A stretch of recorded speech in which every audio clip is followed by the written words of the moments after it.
Shuja'iyya, Gaza City, March 2006.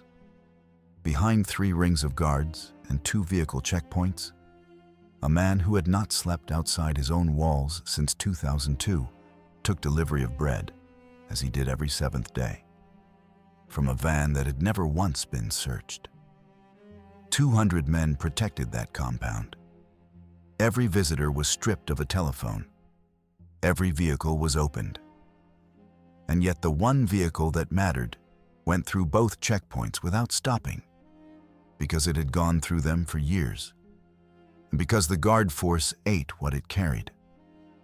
This is Operation Levan, and the gap it walked through was never a flaw in the wall. Welcome back to Agent Uncovered. If you follow the tradecraft as closely as the outcome, subscribe before we begin. This one turns on a detail almost everybody misses. The yard was concrete, 40 paces across, and at that hour it held nothing but dust. Eastern Gaza City, the Shuja'iyya quarter, where the lanes run tight between walled plots and the roofs sit low enough that a man can cross the district without ever being seen from more than one direction at once. In the middle of one of those plots stood a house that had been extended twice, wrapped in a second wall, then wrapped again. The men who lived inside it called the man at its center Abu Zuhair. His name was Naif Suleiman Ghurab, and in March 2006, he was 46 years old. He was not a fighter. He had never commanded a cell, never made a speech, never appeared in a photograph with a rifle across his chest. He was a quartermaster. Money arrived in accounts in 4 countries and left as crates on the ground in Gaza. And the arithmetic of that conversion lived entirely in his head. That made him rarer than any gunman in the Strip and considerably harder to replace. It also made him a target, and he knew exactly what that meant, because the years around him had taught the lesson in public. On the 22nd of July, 2002, an Israeli F-16 released a 1-ton bomb over the Al-Daraj quarter of this same city. The intended target died. So did 14 other people. On the 22nd of March, 2004, a missile killed the founder of Hamas as he left dawn prayers in Sabra. Weeks later, on the 17th of April, his successor was killed in his car on a Gaza City street. Men like Ghurab drew one conclusion from all of it. They stopped going outside. By 2006, he had not slept beyond his own walls in nearly 4 years. He owned no telephone, and that was not caution. It was doctrine, and it had a date on it. On the 5th of January, 1996. Israel's internal service killed Yahya Ayyash with roughly 15 grams of explosive concealed inside a mobile handset that had reached him through an unwitting relay. He was speaking to his father when it was triggered. An aircraft overhead had confirmed his voice first. 16 years later, a former director of that service said so on camera, on the record. Every wanted man in Gaza had absorbed the meaning long before the confession. The telephone is the thing that finds you. So Ghurab used couriers. He met people face to face or not at all. And around him, his cousin built the walls. Mahdi Ghurab was 38 and had never held a rank in his life, which did not stop him running the most disciplined private security arrangement in eastern Gaza City. He built it in 3 concentric rings.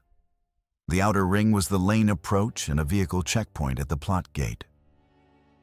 The middle ring was the yard, a serpentine of concrete blocks that forced any vehicle down to walking pace. The inner ring was the house line, with a second vehicle point that almost nothing crossed. Standoff distance governed all of it. Keep every wheeled thing far enough from the walls that what it might contain would not matter. Roughly 200 armed men worked that arrangement in rotation. Against all of that, Israel had one obvious instrument and could not use it. In the inner house lived Saba Gurab, the quartermaster's mother, then in her 70s, who had not been well for years and did not leave her room before mid-morning.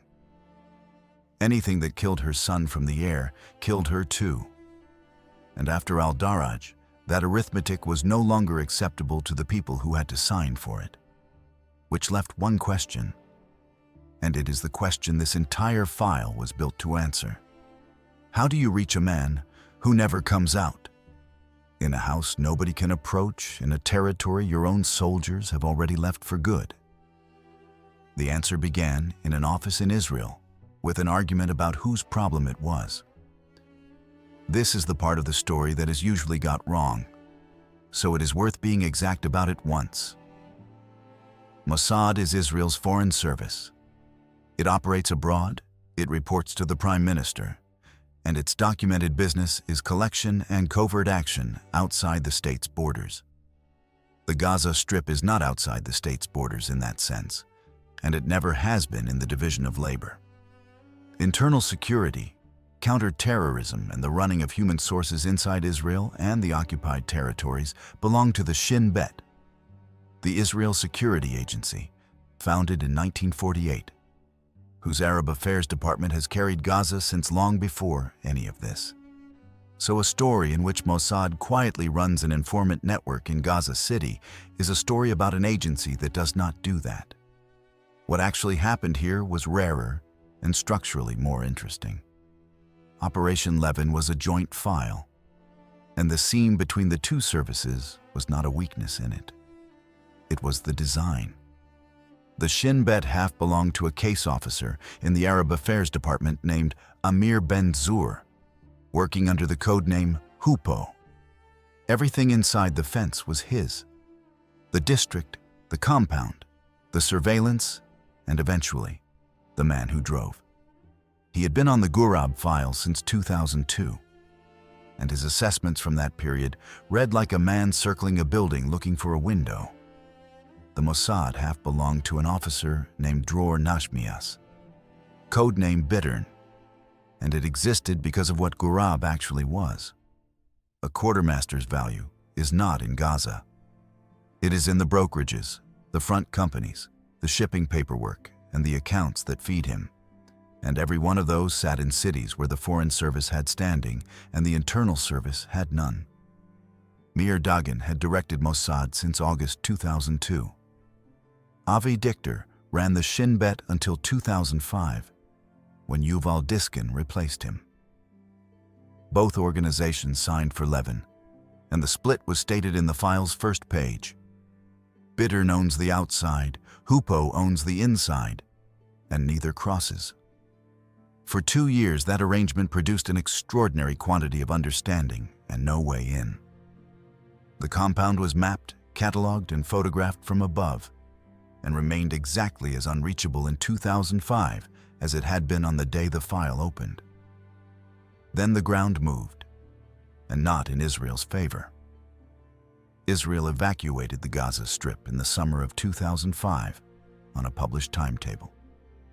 The Knesset had finalized the plan on the 16th of February.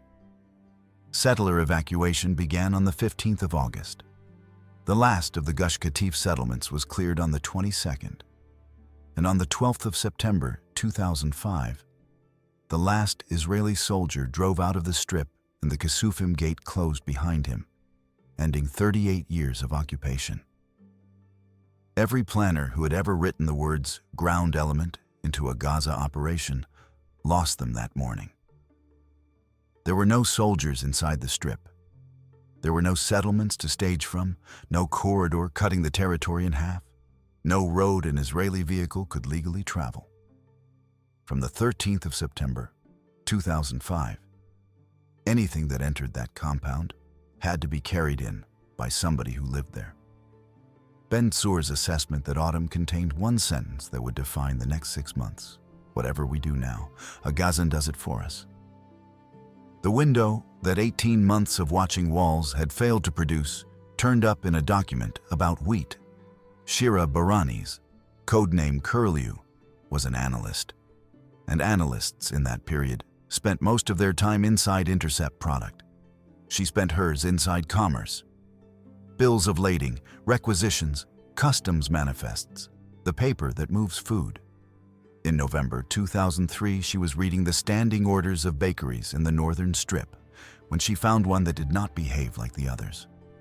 Mahbaz al-Anwar was a neighborhood bakery in Sheikh Radwan, the district that sits about 3 kilometers northwest of Gaza city's center, bordered by the beach camp to the southwest and Jabaliyah to the east, with a hilltop mausoleum standing 65 meters above the sea as its landmark.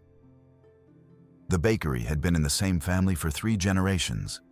Its orders were unremarkable in every respect but one.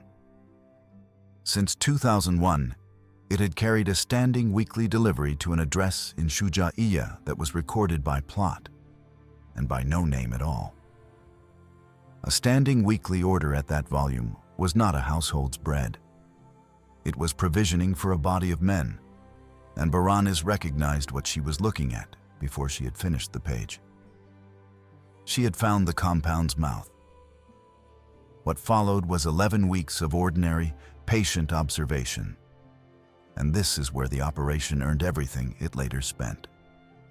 Tal Mizrahi, codename Sarin, took the Sheikh Radwan end. The mausoleum hill gave the district's only natural vantage, 65 meters of elevation over streets that otherwise offer nothing. And from an upper room in its shadow, the bakery's forecourt could be watched through a standard 7x50 naval pattern glass without anybody standing at a window. Above the compound itself, the sky did the rest. Israel had flown reconnaissance aircraft over Gaza continuously for years by then. The Searcher 2 carried an endurance of 20 hours and a ceiling near 23,000 feet. The Hermes 450, operational since 1998 and documented over the Strip, held station for 17 hours at 18,000 feet with a range of 300 kilometers. Between the two of them, a fixed plot in Shuja'iyah could be watched without interruption for as long as anyone was willing to keep paying for it. They watched for 11 weeks. The product was a list of every vehicle that approached the outer checkpoint, what it carried, how long it was held, and what the guards did to it. It ran to hundreds of entries. Fuel tankers were opened. Building materials were unloaded onto the lane and carried in by hand. A cousin of the family was searched. A man delivering bottled gas was made to stand 30 paces off while his cylinders were rolled through the serpentine one at a time. One vehicle in that entire list was never opened. It arrived before first light every 7th day. It stopped at the outer point for as long as it took a guard to raise a hand and drop it. It went through the serpentine at walking pace, unloaded in the yard, took its empty stack back, and left. In 11 weeks of continuous coverage, not one guard put a hand inside it. Baranes wrote the finding up in a single line that Ben Zur later said he read 4 times before he believed it. The compound searches everything that has not been coming for years. That is not a failure of Mahdi Ghorab's imagination. It is a documented principle of physical security and insider threat literature. And it has a name: the recurring vendor. Guard forces habituate. A face seen every week stops being assessed and starts being recognized, and recognition is not verification. Security writing calls it the familiarity failure mode. And the reason it survives every doctrine written to kill it is that closing it means insulting a man who has done nothing wrong for 4 years. The Levan file now had its door. It had no idea yet how it was going to keep that door open. Here is where the Foreign Service earned its half of the operation, and it never went near the bakery. Gaza in this period did not feed itself. The Strip is 41 kilometers long and between 6 and 12 kilometers wide, 365 square kilometers, holding roughly 1.3 million people by 2005, and its bread came from wheat that arrived from outside. The requirement was roughly 450 metric tons of wheat a day. almost all of it entered through one place. The Karni crossing opened in 1994, where cargo was moved across the line under what was called a back-to-back system. A Palestinian truck on one side, an Israeli truck on the other, and every crate lifted by hand from one bed to the other in between. The entire food supply of a territory passing through a single bottleneck, one crate at a time. Nachmias looked at that arrangement and saw the only lever in the story that Israel could pull without touching anybody in Gaza at all. Because a bakery does not run on ovens. It runs on flour, and flour arrives through a chain of intermediaries, mills, wholesalers, importers, brokers, none of whom ever meet the man who eventually sells the bread. Somewhere at the far end of Al-Anwar's chain, in a market with no connection to Gaza whatsoever, there was a broker who could be made to prefer one customer over another for reasons that looked entirely commercial. Milling in the strip itself was a small business. A handful of plants, of which the largest has been credited in later reporting, with taking in around 400 tons of wheat and putting out around 300 tons of flour in a day. That meant every mill in Gaza was an allocator as much as a manufacturer. In a month of full supply, it distributed to everyone who ordered. In a month of short supply, it distributed to whoever its own upstream sellers had kept it stocked to serve. And no clerk in that chain ever asked why one importer's consignments arrived when another's did not. Prices moved, allocations moved, and the trade absorbed all of it as weather. That is the property Nachmias was interested in. A commodity chain does not remember intent. It remembers reliability. His name was Emil Saruf, and he worked in Alexandria. He was a grain broker of 30 years standing, and he was never recruited. That distinction matters more than any other detail in this chapter. Saruf was not pitched, not compromised, not paid for information, and not told anything. He was given business. A trading company he had no reason to question began placing consistent, well-financed orders through him from 2004, and asked in return for nothing except reliable allocation to a short list of downstream buyers. An agent can be broken. A commercial relationship that is exactly what it appears to be cannot be broken because there is nothing inside it to break.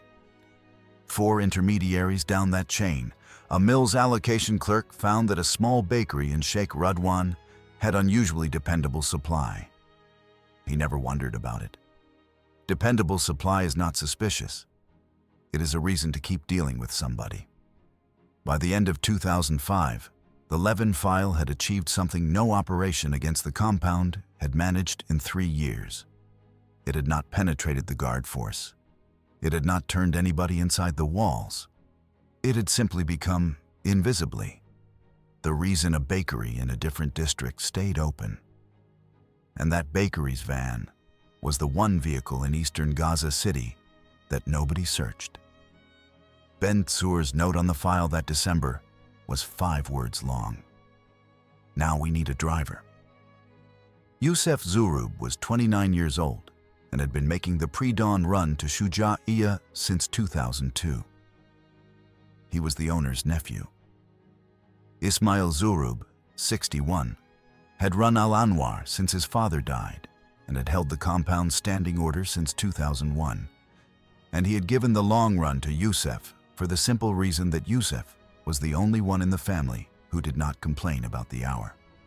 The van was a Mercedes T1 panel van, the workhorse of small commercial trade across the region, the sort of vehicle that is invisible because there are thousands of them.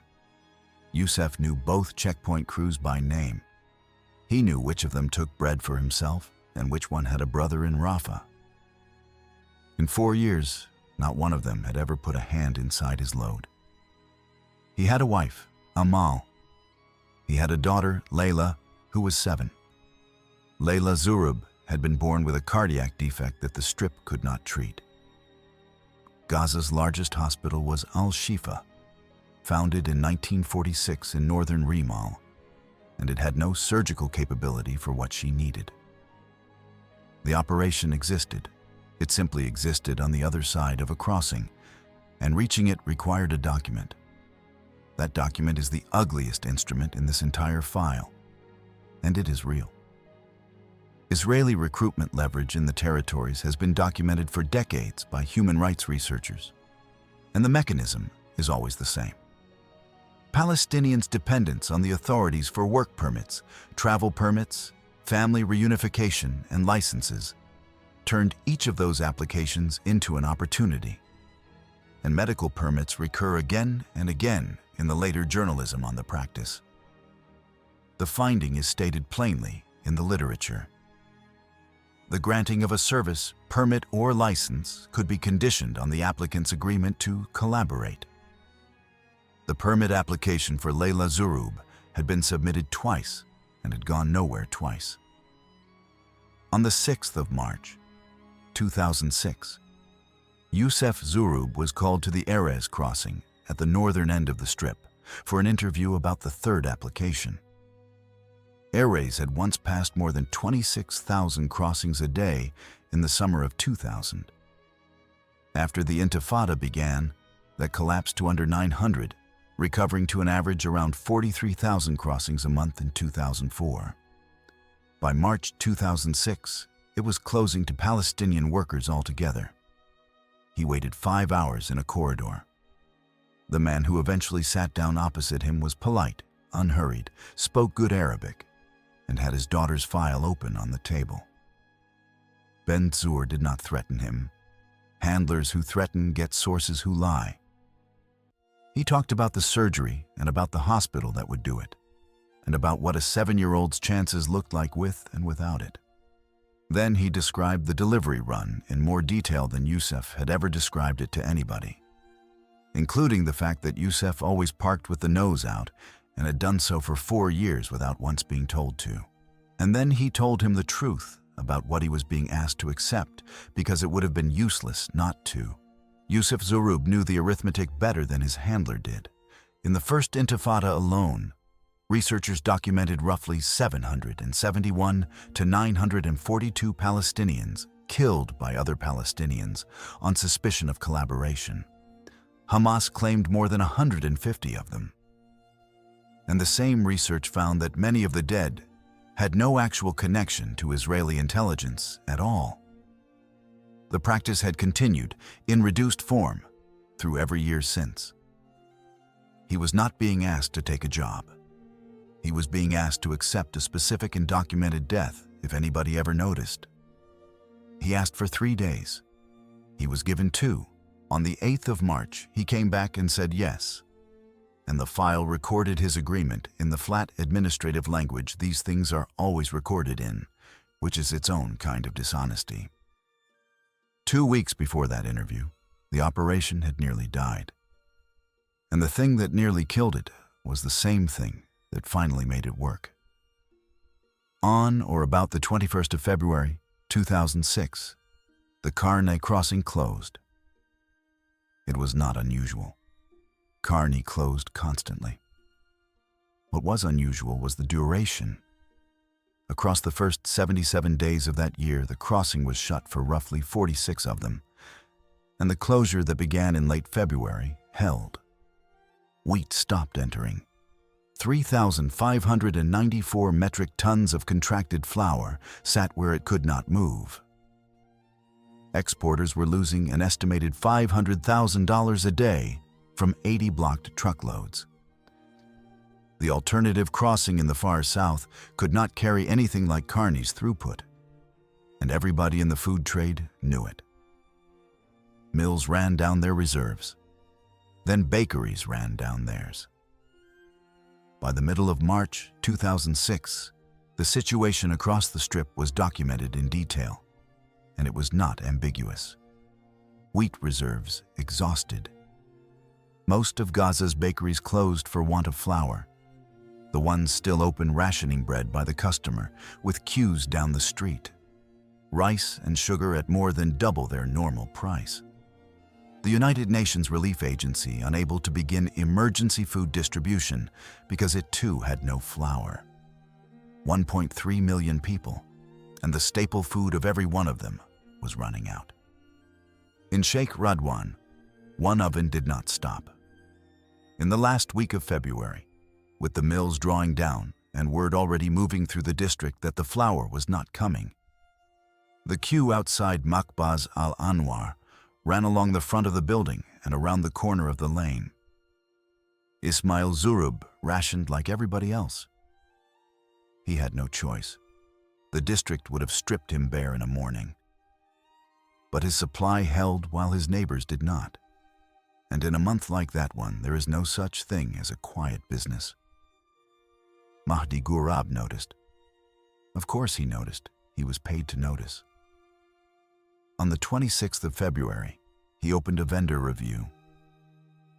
The specific security control that exists in every serious doctrine precisely to defeat what was about to be done to him. Recurring suppliers are reassessed. Standing exemptions are withdrawn and re-earned. Anyone who has been passing unchecked because of habit is put back through the process as if they had arrived that morning. He pulled the bakery's file. He had 2 men stand in the queue on separate days and listen. He asked, through a cousin, where Al-Anwar's flour was coming from when nobody else had any, and got the answer that was true. The family had always had good suppliers.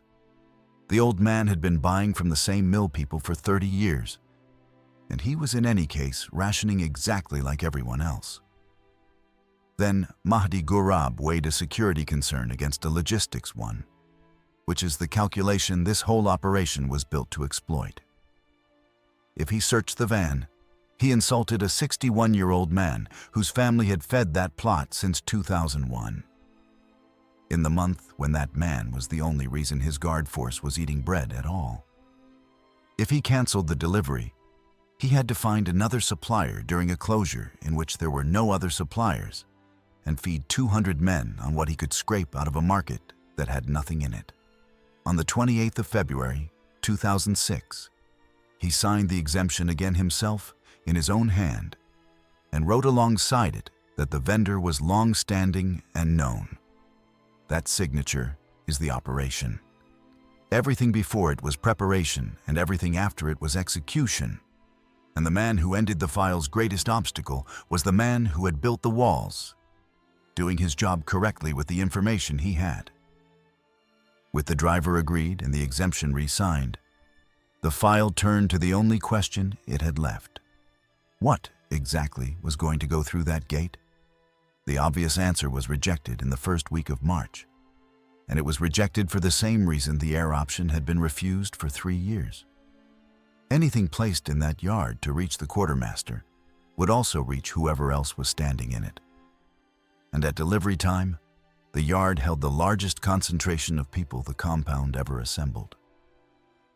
What that approach had produced in the Al-Daraj quarter in 2002 was 14 dead around 1 man. Nobody was signing for that twice. So the planners inverted the problem. They stopped asking how to reach him and started asking when he was alone. The answer was in Saren's surveillance product, and it had been sitting there for months. Every 7th day, in the 20 minutes after the van arrived, the compound's routine came apart in a specific and repeated way. The guard force drew toward the yard, because that was when the bread was warm.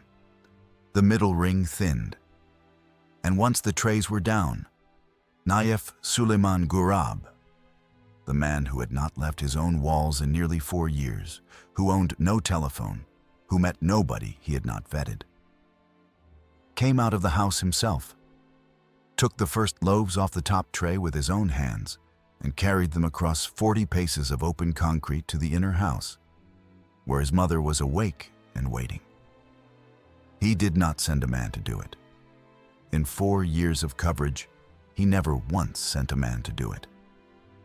That is the humanizing detail in this file, and the analysts who found it understood exactly what they had. It was the only errand left in his life. A quartermaster with foreign accounts in 4 countries and an armed guard force on the plot had one thing he still did with his own hands. and it took him 3 or 4 minutes, once a week, in the open, alone. The rest of the plan follows from that single observation. What went through that checkpoint on the 19th of March, 2006 was not a weapon. It was a schedule. Sending a person had been considered for one afternoon and abandoned. There were no Israeli soldiers left in the strip, no settlement to stage from, and no road an Israeli vehicle could travel. A man put into that yard could not have been taken out of it. And every planner in the room knew that leaving Gaza in that year was harder than entering a compound in it. So the plan reduced to one requirement. The delivery had to arrive at a minute chosen by somebody outside the walls, and it had to look exactly like every delivery before it. That is the only reason a driver ever had to be recruited.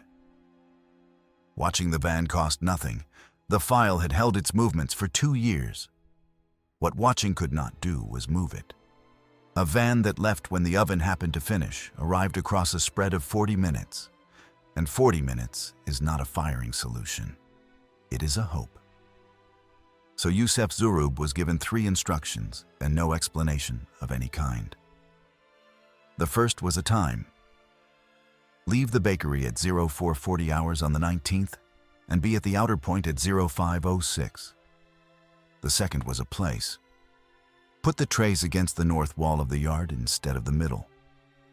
A small, sensible, entirely defensible change on a dusty morning. And one that would pull every guard who wanted warm bread to the far side of the concrete. Well clear of the line, the quartermaster walked to his mother's door. The third was the one that frightened him. Whatever happens behind you, do not stop and do not turn round.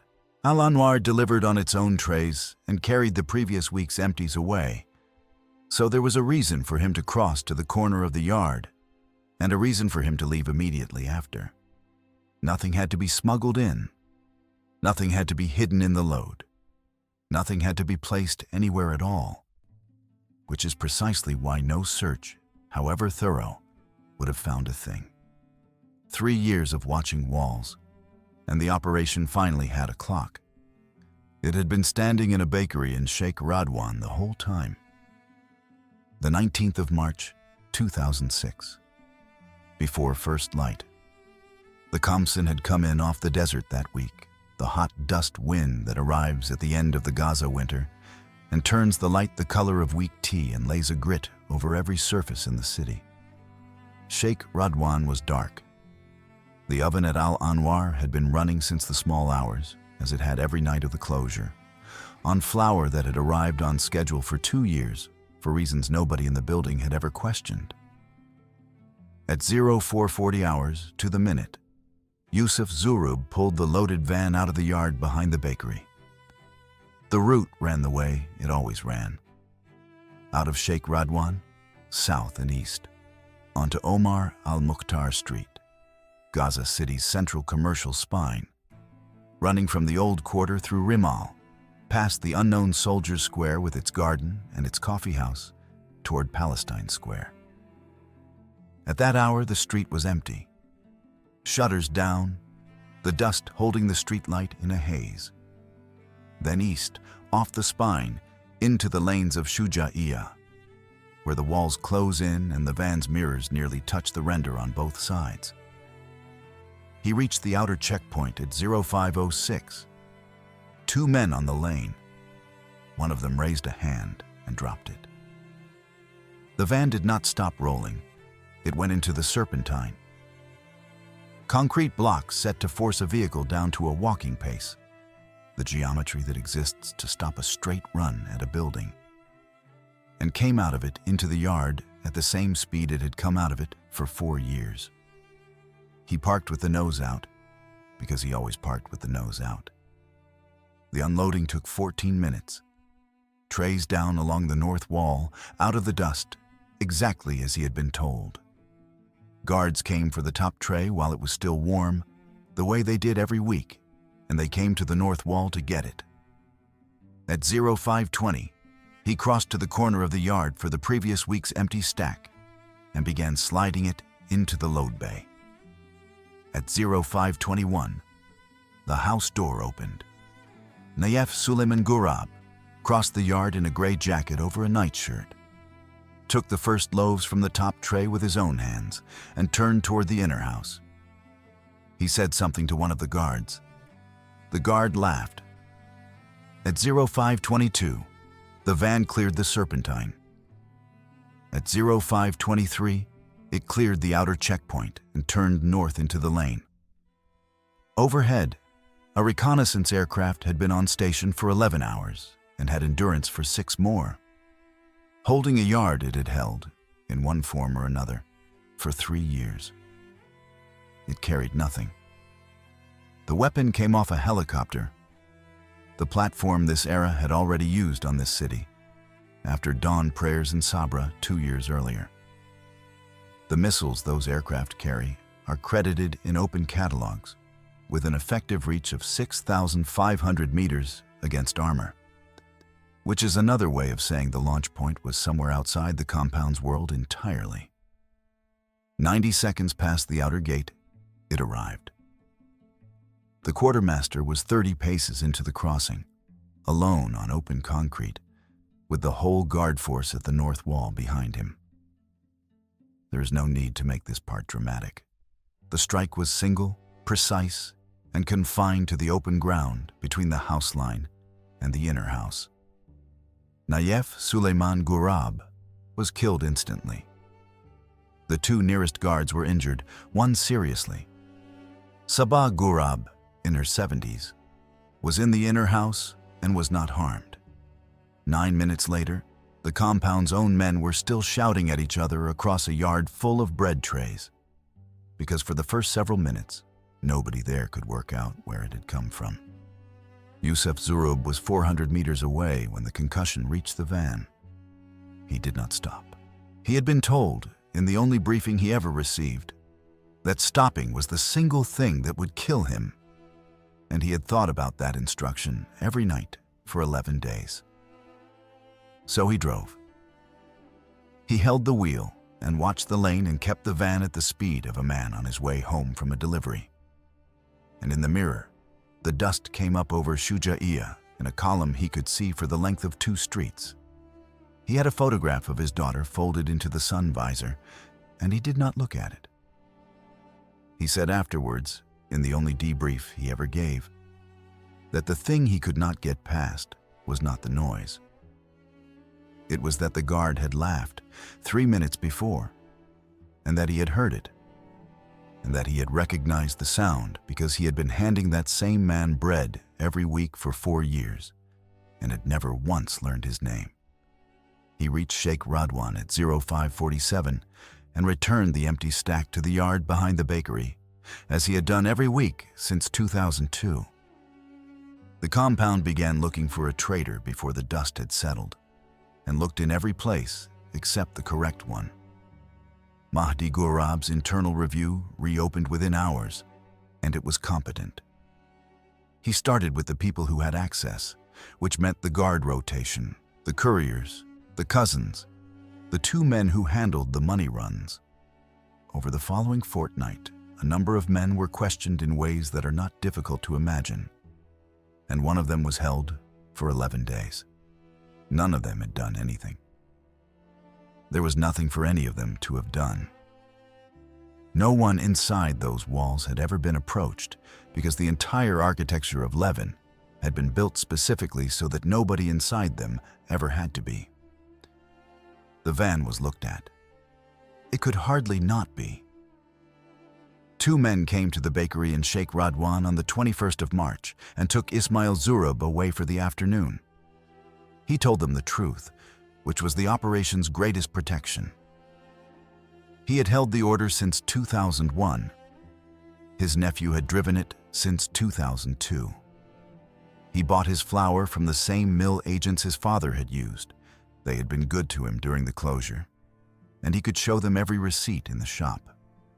He was 61. He had fed that plot for 5 years, and he had no idea what they were talking about. They believed him, because he was telling the truth and because there was no version of the truth available to him that was not exactly what he said. By then, Yusuf Zurub, his wife Amal, and his daughter Layla were already gone. The exfiltration was the hardest single act in the operation, and anyone who tells you otherwise has never looked at what leaving Gaza meant in that year. There was a small number of crossings, and all of them were controlled, permitted, and closable at an hour's notice. There was no coastline exit. There was no walking out. On the 20th of March, 2006, the day after the strike, the Zurab family crossed at Erez on a medical permit issued for a 7-year-old with a cardiac condition in a window that was closing while they stood in it. Within days, Erez was effectively shut to Palestinian workers altogether. The document that had bought the driver was also, by design and by a margin of days, the document that carried him out. Ismail Zurub was never told where his nephew had gone, and never learned why the family had left in the middle of a closure with a bakery still running. Then, in April, the flour stopped. There was no drama to it. An allocation clerk 4 intermediaries away simply stopped receiving the orders that had made a small bakery in Sheikh Radwan such a dependable customer, and the trading company that had placed them wound itself up in the unremarkable way that such companies do. Ismail Zurub's supply became exactly as bad as everybody else's. At the precise moment when Gaza's crossings began, very slowly, to reopen. He lasted until the summer. Then the oven that had outlasted the worst bread crisis in the Strip's recent memory went cold, and the queue that had run around the corner of the lane in February went to the bakery 2 streets over. The Hamas government was sworn in on the 29th of March, 2006, 10 days after the strike, and the file on Naif Suleiman Gurab was closed with a single page. The Connaught line survived him by about a year in a much reduced form. A quartermaster's arithmetic dies with the quartermaster, which had been the whole point of killing him rather than anybody else. And in the internal history of both services, Operation Levan is remembered for one finding, stated in Barani's original assessment and never improved upon. The compound searched everything that had not been coming for years. So the question this file leaves is not whether it worked. Consider the alternative that was actually tried in this era. In the Rafah operation of May 2004, between 254 and 300 homes were demolished in a search for smuggling tunnels, and exactly 1 tunnel was found. 2 years later, a delivery van reached a target that force never came close to, and nobody died beside him, which, measured against the 14 killed alongside a target in Al-Daraj, is the argument for Levan in one line. Against that, this: the only person who paid a price without being given a choice was a 61-year-old baker who was told nothing, asked for nothing, and lost the business his grandfather started. His complete innocence was not an accident of the plan. It was a requirement of it. The operation worked because Ismail Zurub genuinely had no idea, and his ignorance was load-bearing. So we put it to you. Was the gap in that compound a failure of security, or was it simply the price of feeding 200 men in a month when nobody in Gaza had bread? And if you had been the man holding the pen on the 28th of February, with a guard force to feed and an old man's reputation in front of you, would you have signed that exemption? Tell us in the comments. We read them, and the arguments on this one will be worth having. If this is the kind of tradecraft you want more of, subscribe and share it with someone who thinks walls are what keep people out.